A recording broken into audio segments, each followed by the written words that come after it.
I just wish I could have seen this movie in theaters.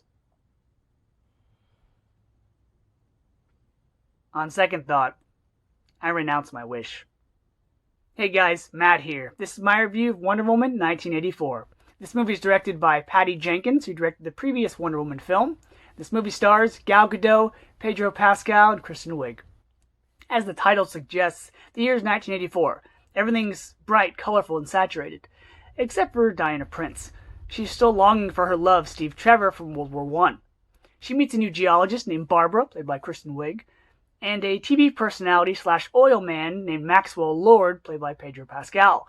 All three of these individuals are trying to fill a void, and they want more out of life, until something comes along and changes all that. Alright, let me start with the title. Wonder Woman 1984. The fact that this movie is set in the 80s plays little to no relevance to the story whatsoever. My guess is they did it chronologically, because Wonder Woman, this version, debuted in Batman vs. Superman, which takes place in today, or at least a few years ago. So messing with the past is more acceptable, because you can change characters' origins and past stories all you want. I mean, look at Captain Marvel. Because unless you have a current storyline or something going forward laid out, the past, you can do whatever you want with it. It's disposable. Aside from an opening scene in the mall, the 1980s is not relevant whatsoever. There's a scene halfway through the movie that involves fashion and some jokes therein, but other than that, my guess is that they wanted to capitalize on the year of the Terminator, the year of the Karate Kid, or Stranger Things, who likes to say, hey, guess what? If you forgot what decade it is, it's the 80s. Alright, so now on to Wonder Woman herself, Gal Gadot. This movie has less Wonder Woman and more Diana Prince, the person. It's like watching The Dark Knight Rises. You're not going to get a whole lot of Batman, you're going to get more Bruce Wayne and the struggles and the lessons that he has to learn throughout the movie. And that's what they tried to do with Diana Prince in this one. They have an opening where she's a little girl on Themyscira, and she's doing this marathon tournament thing with other Amazons. And it lasts way too long, in my opinion. It's about 10 minutes long. It should have been about 5 or shorter. It should have been more like a montage, because we know who she is. We've seen the island before. But they tried to have this long, drawn-out scene to conclude in her learning this lesson about life, about how she can't cheat, about how she has to... she can't deny the truth or something. They say truth a bajillion times in this opening. They should have stuck with that. But then they jump into comic book mode, and they try to have this mall scene where she thwarts these bad guys, but they do it kind of clever, where like they only show the arms or from the neck down, where they show the armor and her body, and then they reveal the face. Kind of have the audience go, we know who that is, the bad guy's got it coming, haha. Other than that, her character doesn't really arc in this movie. Now, she does reveal 2 abilities she can do that both involve travel, but just like with Rey in Star Wars, they kind of pull it out last minute. Like, oh, we didn't know she could do that. When could she do okay, and you just watch it. And that's something else I want to address in this movie. There's things you just watch happen. There's things that you're asked to just go with. Now, I understand Patty Jenkins wanted to make a comic book movie in the same theme as Richard Donner's Superman films.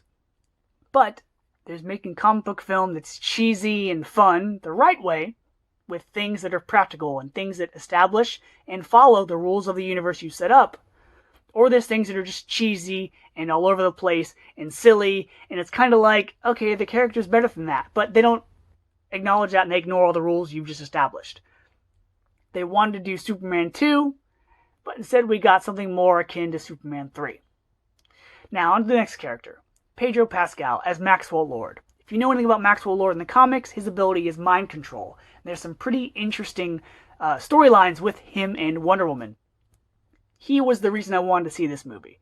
Pedro Pascal is really hot right now with Game of Thrones fame and Mandalorian and a couple other things, but the character of Maxwell Lord I thought was going to be the villain. He was going to be the bad guy. He was going to bring on this chaos and be an enemy and a force to be reckoned with. No, he's not. He's just a guy that appears on TV commercials that wants to get oil, and he's very charismatic and he's good with the ladies, but he's just a regular guy with a son who wants to take care of his family. He's a regular guy. He's a car salesman. There's your other 80s trope they wanted to put in this movie. He's not a villain.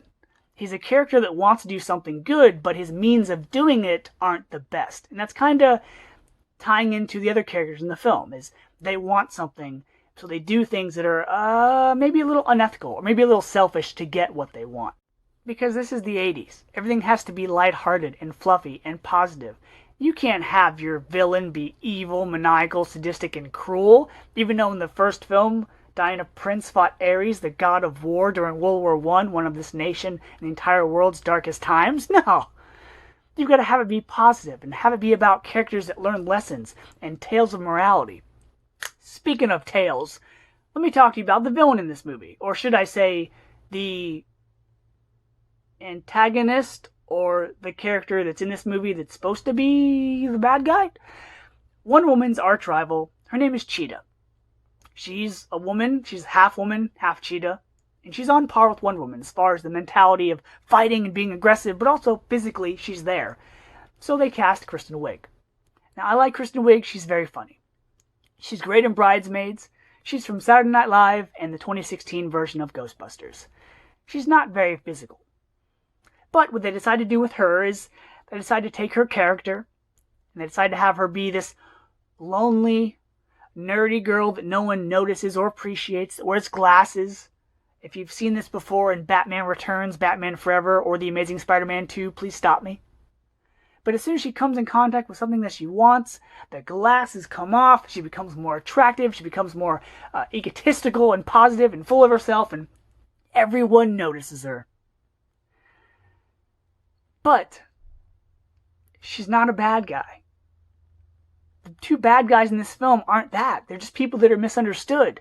And yet we get this fight at the end of the movie that's laughably bad. One, because Diana has to do something to fight this threat that's incredibly strong, so she has to wear like this incredibly strong armor. But then she's fighting against something that looks like it's out of the movie Cats. CGI is bad. This is like taking the Joker or Green Goblin, a character's arch rival, nemesis, someone that's synonymous with the hero is this type of villain, and you make them second fiddle? You make them an afterthought? It's nice they were included in the movie, but this is something you either build up towards or you do on a grander scale. Now let me talk about the film's length. This movie is boring. Yes, it has an interesting opening, which is my favorite part of the movie, and it does have an action set piece in the middle of the film, but aside from that, the movie is boring. There's not a whole lot to keep your interest. The movie is 2 hours and 30 minutes long. There's an action set piece at the beginning of the film. There's an action set piece about halfway through at about an hour and 20 minutes. And then there's a conclusion at the end. It's not even action-oriented. Yes, there's a fight scene, but because it's dark, it just looks muddled. The characters blend in with the surroundings, and it's hard to tell what things are, so it's uninteresting. And that's the biggest problem I have with this movie, is that the characters, the two bad guys, or the two misunderstood people in the movie, and Diana Prince, Wonder Woman, your colorful heroine from the first film, they're uninteresting. There's a subplot that I'm going to mention now that involves Steve Trevor returning, but the way they do that is so weird. It's like watching Blade Runner 2049. There's a certain scene, if you've seen the movie, you know what I'm talking about, involving the main character, his girlfriend, and a third party. That's done very interesting, and it's done appropriately. Here, it's just weird, because it involves, without spoiling anything, it involves, like, quantum leap, and like Steve Trevor's like memory or essence or spirit. It's totally unclear because they don't explain anything about this, so it's a little maddening. Just to bring back Steve Trevor. Just to bring back Chris Pine. If you thought Wonder Woman had too much of a comparison and an analogy to Captain America, the first Avenger, wait till you see this movie. Because in the first film, you got Diana Prince being the fish out of water, the woman out of time, so to speak, getting used to things from this world, but now you have Steve Trevor doing it. It's laughable. I mean, the only thing separating him from Steve Rogers is the last name, and that's it. There are a couple cute moments between Diana and Steve. I'll give him that. There's one scene that's very reminiscent of like A Whole New World from Aladdin, and their chemistry is there. But I don't know what they were going for in this film, because Diana, up until this point, until he returns, is longing for Steve Trevor. She's sad, she's depressed, she's not herself. She goes on little to no adventures during her free time over the last 70 years because she misses this guy. The movie tries to tell you one message, but it shows you and depicts characters another way that kinda goes against that. It's a little confusing. So, the moments with Steve Trevor are nice, and they're cute, but they could have done it a different way. So, because this movie could have been a lot more, it could have been more action-packed, or it could have been shorter, or it could have told a better story. We got a director that wanted to make a movie that's an homage to Richard Donner's Superman films, a superhero movie of the 70s and 80s. She wanted to make something akin to Superman 2, but instead, we got something more like Superman 3, or Batman Forever, or Spider-Man 3. You had all these elements crammed into one movie that's yet stretched out and incohesive that the movie is uninteresting. I posted a picture online of me screenshotting my TikTok because even the saddest part of this movie, Wonder Woman 1984, is still uninteresting. And that's not how you want to make your sequel. That's how you want to make a movie that's maybe a couple films into your successful franchise. Because now, when the next Wonder Woman comes out, and it will, I don't know if I'm going to rush out to see it. And so even though the movie is colorful, bright, and Gal Gadot is nice to look at, there's not a whole lot there. There's even a scene in this film that's supposed to be memorable. It's supposed to be a personal achievement for the main character. Just like Superman and Man of Steel. The scene where he learns to fly. Something that's supposed to be groundbreaking. That the audiences are supposed to cheer for and go, yeah, he did it, that's our guy. There's a scene like that in this movie. But it's only brought up by the music. Because everything else in that moment feels unearned. It's done by Hans Zimmer, and the music sounds like something out of Interstellar. And so because this movie as a whole, just like the first one, was supposed to set a precedent, it's supposed to be a nice surprise, a nice breath of fresh air from things we've seen before, instead, it's a collection of things we have seen before that's uninteresting and not done as well. And so because of that, I'm going to give Wonder Woman 1984 a C-.